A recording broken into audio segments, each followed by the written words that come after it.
New data from the American Enterprise Institute reveals more than half of Baltimore City students were chronically absent from school last year. This morning, CEO and founder of OpenTheBooks.com, Adam Andrzejewski, joining us live with what this means. Adam, how many days of school are they missing to be labeled chronically absent? Yeah, 10% of the school year. If you miss 10% of the school year, then you have this chronically absent definition.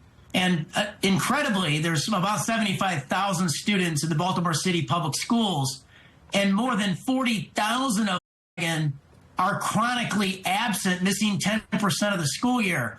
And that's about double the national average. Wow. Baltimore City schools are one of the worst, actually, in the entire country. There's about 13,000 school districts across the country, and Baltimore City public schools on chronic absenteeism are in the bottom 25 worst. I mean, that is not great news. Baltimore City is a large school district, though. Are those numbers comparing other large districts, or is that just overall?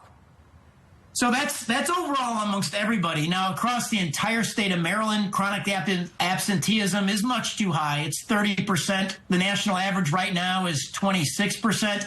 Now, ahead of the pandemic, the national average was down around 15%. So you can see how far these things have moved. In Maryland, ahead of the pandemic, the average was about 20%. So right now, it seems like students feel like it's optional to go to school. Which is a concern, especially for taxpayers. We know taxpayers spend a lot of money on school systems here in the state of Maryland. How much is the city spending on each of its students? So it's $23,500 a student.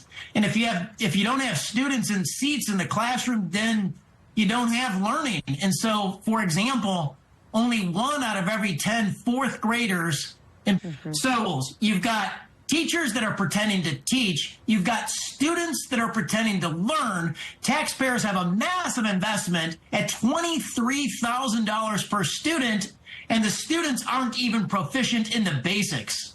I mean, Adam, I think anyone hearing this would be concerned, upset.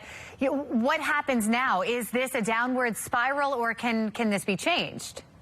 Well, it can be changed. You look at other big cities from around the country. You got like Los Angeles. Their rate right now isn't 54%. Like in Baltimore, it's 31%. In Atlanta, it's 35%. Right there in Montgomery County, it's only 28%. And you've got the blueprint at the state level in Maryland for education. They're going to provide over 10 years another $4 billion roughly in terms of funding. But if you don't have students in the seats in the classroom, that's going to be wasted money. Right. All right, Adam, we appreciate you bringing light to this. Thank you.